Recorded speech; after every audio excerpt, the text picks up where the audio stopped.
O padrão mais comum hoje dos brasileiros que voltam do Japão, eles ficam um período de, a média de 2 a 3 anos, às vezes 4, eles juntam dinheiro e voltam para cá e montam um comércio. Isso é o mais comum, assim, ou compram casa própria, ou montam um comércio pequeno, nada muito grandioso.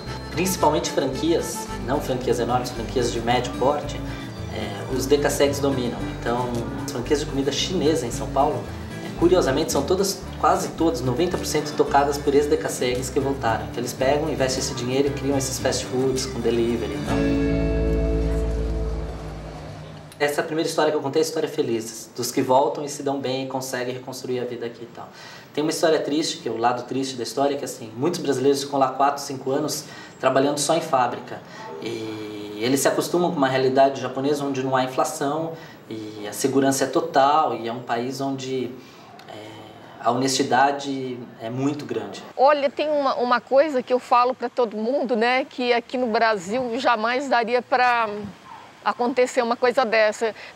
Numa cidade do interior onde a gente morava, na província de Gifu, por exemplo, tinha algumas pessoas que plantavam verduras e frutas praticamente dentro da cidade, né? E eles colocavam esses produtos para vender em frente à casa deles mesmo. Então eles colocavam numa caixa ou numa cestinha os produtos com o preço e deixavam uma caixinha pequenininha para colocar o dinheiro. É uma caixinha totalmente aberta, né? As pessoas que passavam ali, eu mesma já passei, peguei um maço de verdura e deixei o dinheiro e fui embora, que todo mundo faz isso. E no final da tarde, o agricultor vai lá, pega as sobras e o dinheiro na caixinha.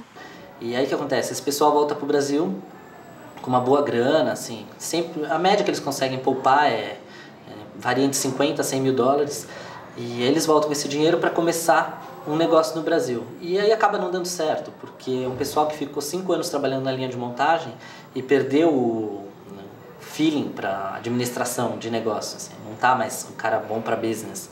E aí para completar, assim, se atrapalha com o jeito brasileiro. Então, assim, isso é uma reclamação que eles fazem muito, assim. Eles ficam 4, 5 anos lá, eles se acostumam com a maneira japonesa de encarar o mundo. Então eles chegam aqui, eles até chegam a se assustar. Apesar de serem brasileiros, e uma coisa curiosa é que assim, os japoneses estranham eles por eles terem características brasileiras, mas quando eles vêm pra cá, eles estranham as características brasileiras. Então eles ficam meio brasileiros, meio japoneses, não fica nem cá nem lá. Todas as pessoas que me conheciam antes falam para mim, você voltou diferente, você está diferente, né? Ou você envelheceu, amadureceu, mas você voltou esquisita, né? Essas coisas talvez eu não consiga perceber, as outras pessoas que me falam, né?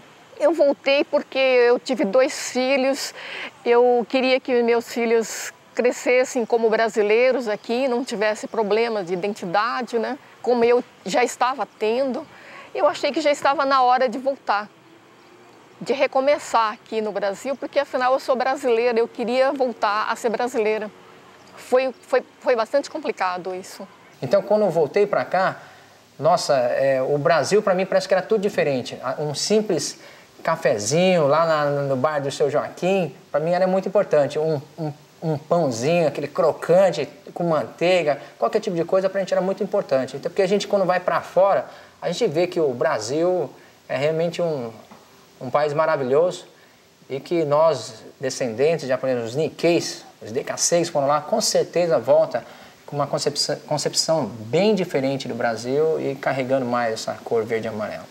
Agora eu estou aí lutando nessa minha carreira aqui no Brasil, esse meu sonho, né? O sonho de um brasileiro, que é o título do meu CD, e querendo mostrar aqui para o Brasil também que nós, descendentes, os Nikkeis, apesar de nossos olhos puxados, nós somos brasileiros, nós temos um coração brasileiro e eu quero mostrar essa musicalidade brasileira, uma linguagem realmente bem brasileira, para que a gente seja realmente bem aceito como um cidadão brasileiro.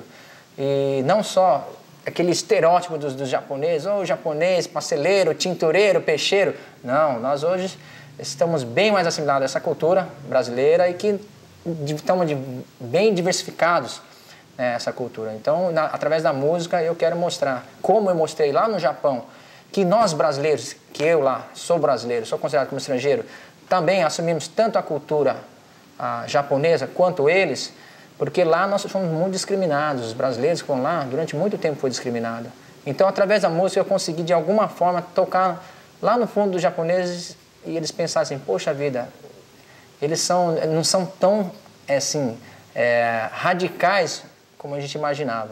E agora aqui no Brasil também, eu quero mostrar que os japoneses aqui do Brasil são mais criativos que os outros.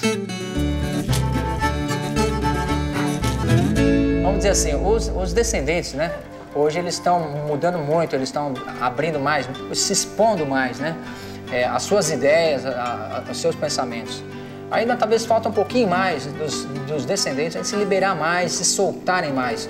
Não ter aquela coisa de vergonha, aquela coisa de, vamos dizer assim, se sentir até um pouco, não digo inferiorizado, mas eles têm muito receios, né, de se expor. Então, hoje está começando a mudar. Talvez ainda hoje falta um pouquinho ainda para a gente poder colocar, né? E nem queremos de forma alguma falar que se brasileiro, japonês, né? Que nós somos brasileiros, são todos brasileiros. A única coisa que nós temos que fazer agora é realmente agora assimilar um pouco mais, assim, expor, colocar mais a cara para fora, esse lado, né? O lado brasileiro.